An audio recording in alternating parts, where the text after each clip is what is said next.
Today, I'm joined by the new CEO of Kaseya, Rania Succar, at a pivotal moment for both the company and the broader MSP ecosystem. For the past year, Kaseya has faced persistent scrutiny from channel partners over customer service, billing practices, and the fallout from high-profile acquisitions. At the same time, there's cautious optimism about renewed innovation and the cultural reset promised by new leadership.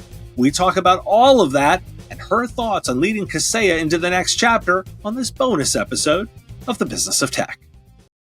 Welcome to Comet Backup's Club of No Excuses. Behind every smooth-running business is an everyday IT hero who refused to settle, who didn't give up, because finger-pointing doesn't get a company up and running again. Excuses don't restore data. When everything's on the line, Comet's powerful backup and recovery solutions put you in control. Fast, secure, and easy to use, Comet protects your clients' critical data so you're always ready for the unexpected. When disaster strikes, be the hero your business needs. With Comet Backup, you're not just saving the data, you're saving the day. Comet Backup, be the hero. Visit cometbackup.com today to start your free trial. Get $100 free credit when you sign up with the promo code MSP Radio. Because heroes don't wait, they prepare. All right, welcome to the Business of Tech. Thanks, Dave. I'm looking forward to our conversation. Well, me too. I'm super excited to hear from the beginning, actually, like what attracted you to Kaseya? It's a great question. I was very excited when I got to know Kaseya because I have long worked in the SMB space, building technology to help small businesses be successful. And as I got to know Kaseya, I felt that Kaseya is and has the chance to be an even bigger leader in driving outcomes for small businesses because of our deep partnership with managed service providers. So I'll unpack that now and tell you a little bit more about what's behind that. So my experience in building technology to help SMBs, I just came off of 9 years at Intuit, and there my teams built offerings that are all AI centered and focused on industry-leading technology to help businesses with problems like cash flow. How do they get paid faster? How do they access capital? We built capital offerings, for example, that could get small businesses access to capital when they'd historically be denied. And then I led the MailChimp business after Intuit acquired it, and that was all about helping businesses grow. That's their number one challenge. So I had a lot of energy around that. MSPs are really critical to helping small businesses adopt cutting-edge technology. What I discovered is small businesses are incredibly busy, and it's hard for them to figure out what their optimal tech stack should be. And they need a trusted partner, and they turn to MSPs to do that. So I believe that they're critical to achieving those outcomes for small businesses. And I also think at Kaseya, we can continue to broaden our solution stack to help SMBs in even more areas as they do things like unify their data set and take advantage of all the AI capabilities that are out there in the market. So I see this as an incredibly exciting moment for what we as Kaseya and MSPs can do together for small businesses. So that attracted me to Kaseya, and it's what brought me here. It's interesting that you bring up that it's an interesting time, because I think you're exactly right. You have both the technology shift, but also the leadership at Kaseya shift alone actually sends a signal to the market, because I would qualify that Kaseya is seen both as a market leader and as a source of frustration. And so I'd like to get a little bit of your sense of the way your vision of shaping the company's engagement and strengthening its role as a trusted partner for MSPs. Absolutely. I shared at our conference in Dublin just a few weeks ago at DattoCon there, the values that we'll use to guide the next chapter of our company. And I couldn't agree more with you that both things can be true. Kaseya can be an absolute industry leader and can have an opportunity to elevate some of our experiences with customers. And so these values both build on what made us great to get here and also how we need to lead in this next chapter. So the first one of those that I talked about is that we will measure our success as a company based on the success of our customers. You and I were just talking about that. So about how you like to lead, but our success as a company will measure it based on the profitability of our MSP partners and based on their revenue growth. And those will be our internal North Stars for how every product person in the company measures their impact and success, measurably improving profitability and revenue growth for MSPs, and how our go-to-market teams measure their success as well. The second value I talked about was innovation that delivers for our MSP partners. So we are going to really lean into our in-house innovation muscle. We'll continue to bring great companies on board and acquire them and add them to our portfolio, but we'll be even better in our in-house innovation. So what our customers will experience even more of is AI in every corner of the platform to help them drive that profitability and automation and take human labor out of the process wherever possible. But also benefits in how the platform works together. So it all seamlessly works together. And when they use the Kaseya suite end to end, they realize dramatic benefits. And there's so many of them they already realize. When people use IT Glue and Autotask and Datto RMM, they see tremendous benefits when they're using the three parts of that. But we'll continue to do that, and they'll see that throughout the platform. So that's the second piece, innovation that delivers. And we'll sit side by side with MSPs and co-develop with them so they've got the tooling and the offerings that will make a big difference for them. The third area I talked about as a value is elevating the end-to-end customer experience. You were just alluding to this. So we want to hold the bar very high for every interaction our customers have with us, and ensure our employees will take tremendous pride in doing that. Everything from billing experiences, which to customer support, to things around the product always working the way it's intended to working. All of those areas, there are opportunities for us to continue to improve and deliver value to our customers. So we're going to lean into those experiences. And then finally, continuing to invest in the community and helping the community grow together. We do a lot of that through our peer groups and our community platform, but we're going to invest a lot in enabling the community to share best practices with each other, to exchange perspectives and ideas, to constantly have benchmarks in the offering so that all the MSP partners who are working with Kaseya can see strength because of the community. So you followed up exactly on the sort of things I was asking about, because you mentioned this at DattoCon Europe and you talked about the boost of the customer experience, but talk to me a little bit about the pain points. When I listen to MSPs, they cite the number one parts are customer service frustrations, what would be described as aggressive billing practices, Yep. and inflexible contracts. Are there particular steps you're looking at to address those issues, and how are you going to measure success as you describe improving the partner experience? Yes, there are many specific things we're working on. I won't pre-announce them, but I'll allude to some things we've talked about already. At our conference, our Connect conference in Vegas in April, we announced the end of high watermark pricing. The team did even before I joined, which came with tremendous applause from our MSPs. And we're working to accelerate the the execution of that, so putting it in practice. So that's an effort where you were talking about inflexible contracts. There's a few more that we're excited about that we're working on that I hope we'll be able to announce soon. We're going to have a lot of exciting headlines at our event in October in Miami, DattoCon here. So hopefully many will be there. But this area will be one we'll lean into. Customer support. We're working to increase the rate with which issues get resolved on the first contact, and even putting more self-help in the product. So you don't need to contact support because you can resolve it very easily. We're also looking at the reason why people call us and simplifying the workflow itself so that you don't need to call us. So we'll measure all of this based on things like, what is the ticket volume? What is the ticket volume? What is the first day resolution? We're holding ourselves really accountable on all that, and the customers will see a much improved experience as they interact with all of that. We're looking at onboarding. When customers start using a new product, what is their experience with onboarding, and how quickly can they get live on the product, and seamlessly can they feel that they've understood how to use the product and to maximize the benefit. So all of those things, they'll start, we'll continue to announce these headlines. We'll hold ourselves accountable and measure the outcomes. And we're excited to deliver on these areas. We're working hard at it. Well, the other thing that I listen to from a feedback perspective is, the community is a little bit of a buzz of listening for high employee turnover, and they've reported on some internal instability, and the community and the discussions have linked that to the support and declining service quality pieces. Now, I will also say the other message that I get from the community is, let's go with Fred Vocala's distinct approach to leadership. I think that's a nice way of qualifying. He has a very particular style. You're your own person and bring a different set of perspectives, and leadership, drives internal culture. So talk to me about what you're tackling and driving as an internal culture and retention message to your own teams to drive that better customer experience. Well, I want to start with the first point about the leadership team and the strength of it. And I think that was very much so. to build on the first point you made about, are we seeing departures?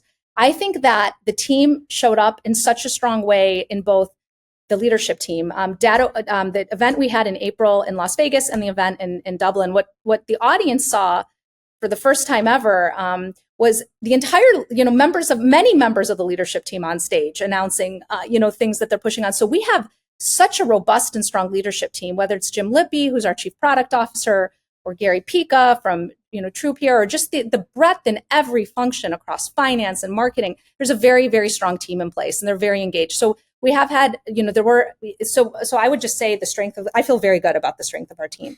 And the diverse perspectives that this assembled team is bringing, all very focused on innovation, customer centricity, velocity. You feel that in the leadership team, and I think our customers and our community is increasingly seeing us show up that way. In terms of the values I will lead to drive the company internally, some of those are consistent with the values I've talked about in terms of how we'll show up, but it'll all be very focused on, in addition to the things around customer centricity, innovation, measuring our outcomes based on the outcomes of our customers and community, it'll also be based on leadership at every level of the company. So things don't need to get escalated to the top to make a decision. People understand our values. They understand what we're trying to achieve. Therefore, they should be able to make decisions at every part of the organization. Data that drives the way we make decisions, investing in our platform and tooling so we can move with excellence. All of this will allow our customers will feel this because they will feel an organization that moves with velocity on their behalf. They will feel an organization that moves with velocity to implement state-of-the-art tooling, to implement a platform that delivers for them, to build customer experiences that our customers love, that measure the fact that the product is always available and always performs the way that it should and delivers the customer benefit. That's how it will be realized for our customers. And with talent that, with our then ability to attract the industry's best talent and continue to retain that talent.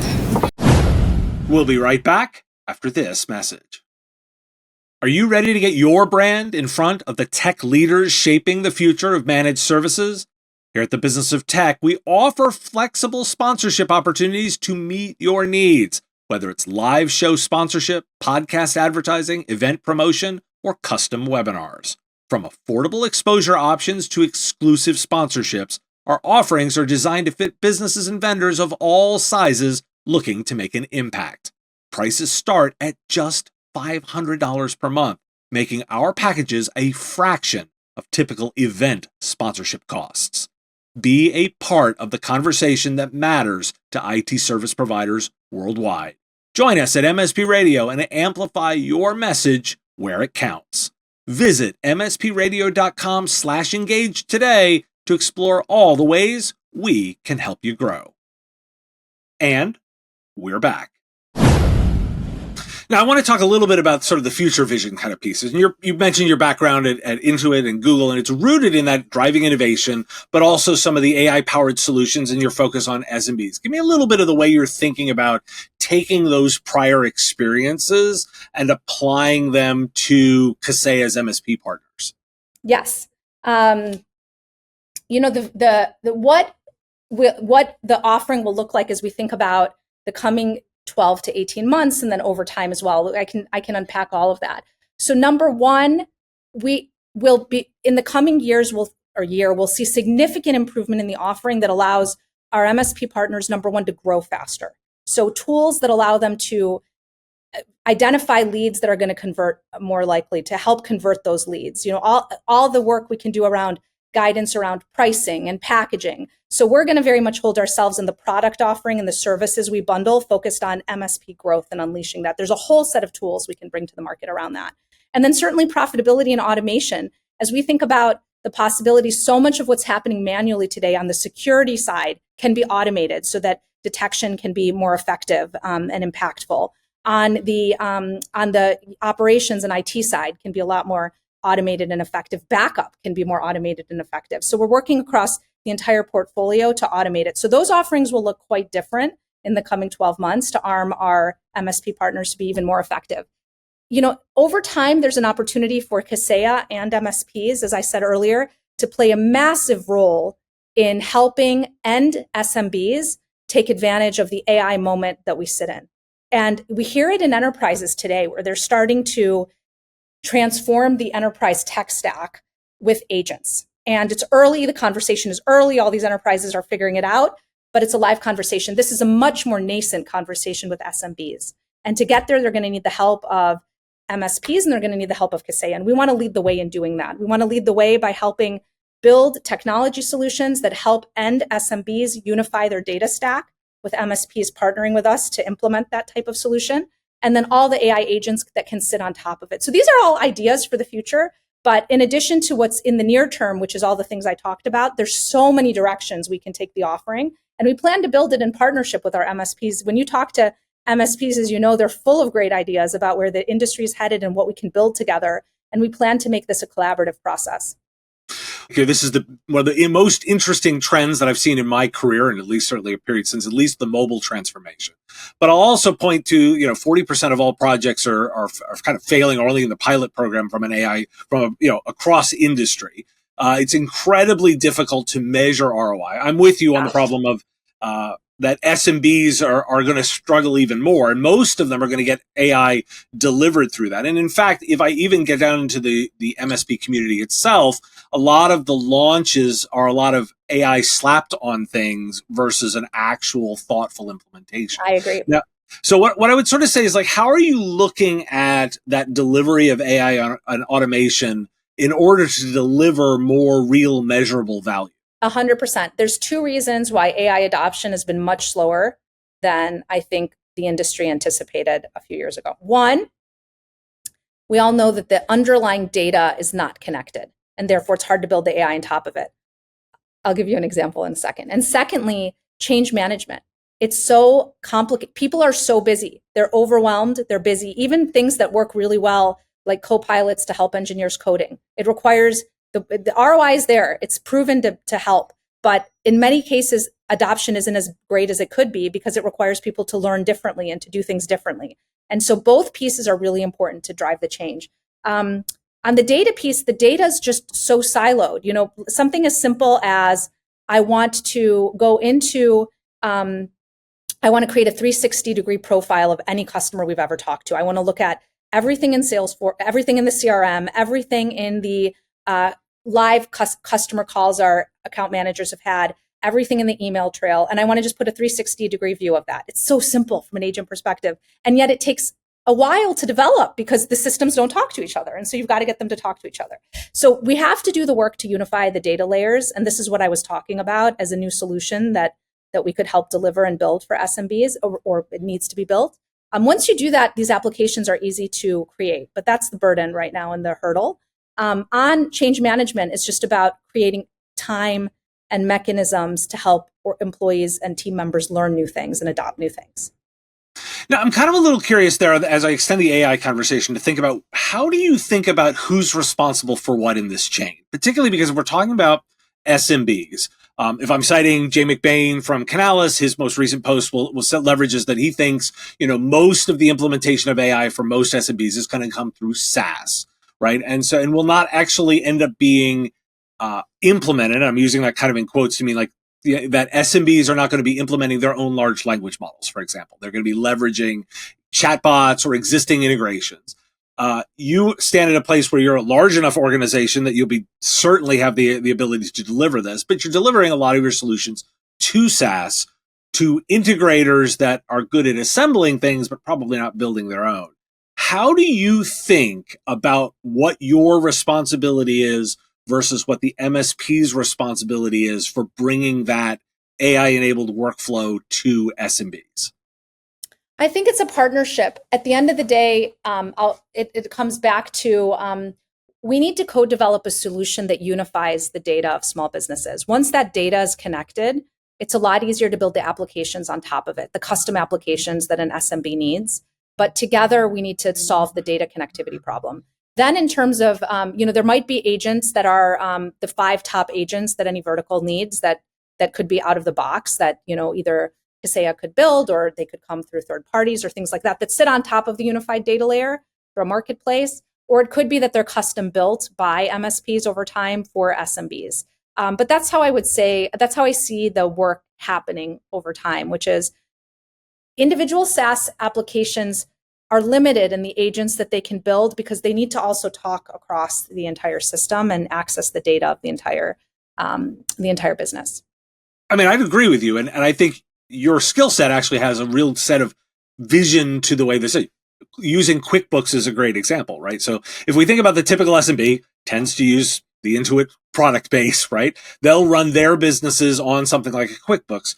The MSP stack doesn't actually quite talk to that, right? Now it does talk, it talks to it for their own internal use. For example, if an MSP was using QuickBooks to bill, the two systems talk, but you don't actually get a ton of insight into your customers' stack and their ability to do data. So again, I'm going to sort of think, how do you think about that problem of enabling, MSPs, IT services companies to be much more effective within the SMB's stack?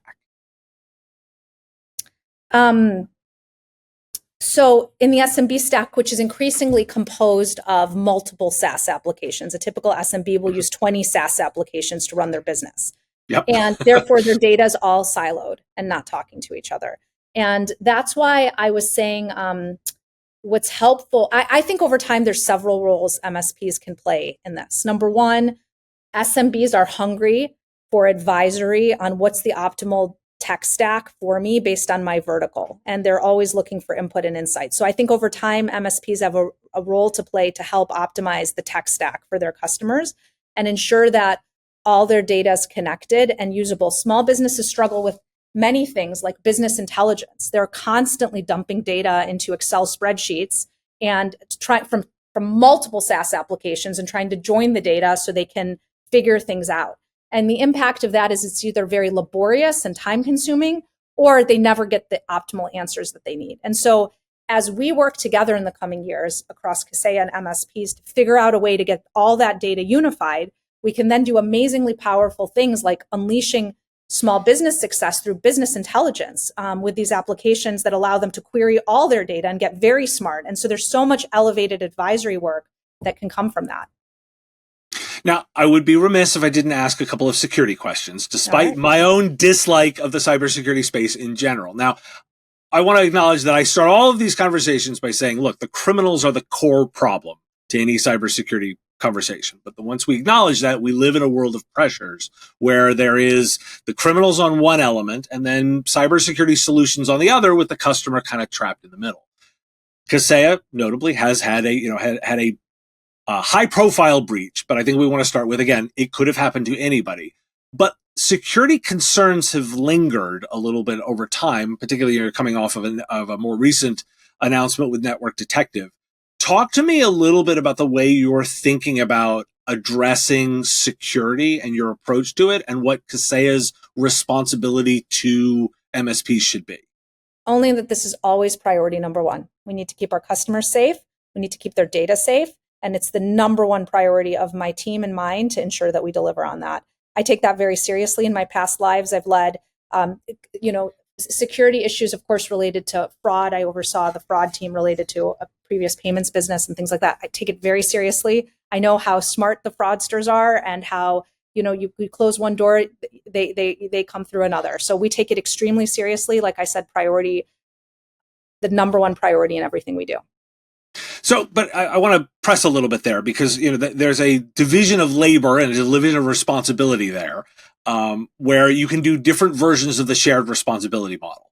How do you think where your responsibility as the software provider kind of ends and the definition of what the MSP is responsible for? If I think about this from a defect perspective, the example I always use is, hey, the car manufacturer rolls off something with a defect on it. Well, they're responsible for it. That's less true in software. Where do you think about the responsibility starting and stopping for your organization? We take the responsibility, we take full accountability. If we're building software, it needs to be secure. And we need to account for ways in which our customers could use it that may be less secure. And we take accountability for that. If they use our software, we're committed to making sure that it's a secure experience for them.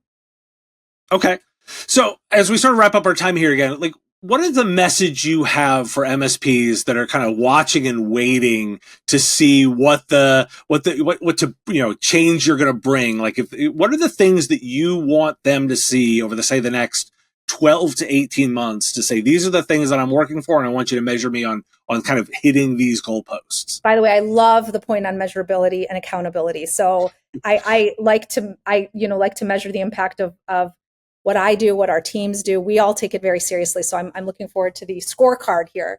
And I've very much enjoyed all the conversations I've had with the members of the MSP community since I joined. It's been fantastic. So I'm looking forward to many more great conversations, frequently, all the time. But here are the things that they should hold us accountable to.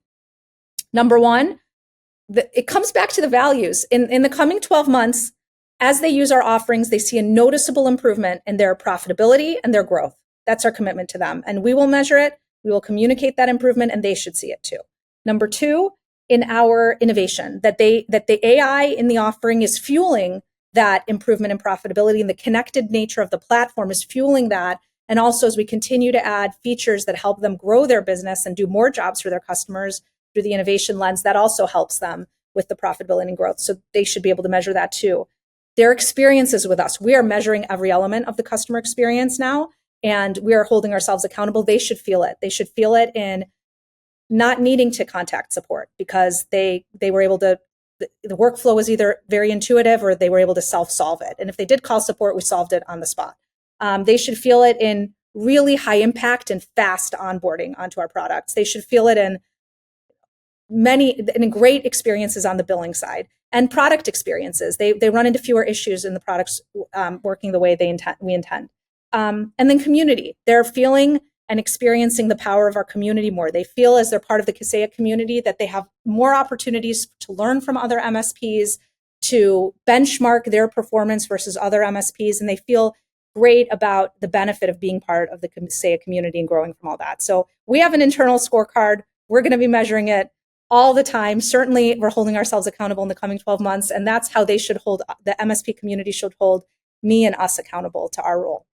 Well, I appreciate you laying out your scorecard here and welcome you back anytime to talk about your progress and be held to that, because that's certainly the point of these conversations. Really appreciate you spending some time talking to me and look forward to future ones. Same here. Thank you, Dave. The Business of Tech is written and produced by me, Dave Sobel, under ethics guidelines posted at businessof.tech. If you've enjoyed the show, make sure you've subscribed or followed on your favorite platform. It's free and helps directly. Give us a review too. If you want to support the show, visit patreon.com/MSP Radio and you'll get access to content early. Or buy our Why Do We Care merch at businessof.tech. Have a question you want answered? We take listener questions, send them in, ideally as a voice memo or video to question@mspradio.com. I answer listener questions live on our Wednesday live show on YouTube and LinkedIn. If you've got a comment or a thought on a story, put it in the comments if you're on YouTube, or reach out on LinkedIn if you're listening to the podcast. And if you want to advertise on the show, visit mspradio.com/engage. Once again, thanks for listening, and I will talk to you again on our next episode. Part of the MSP Radio Network.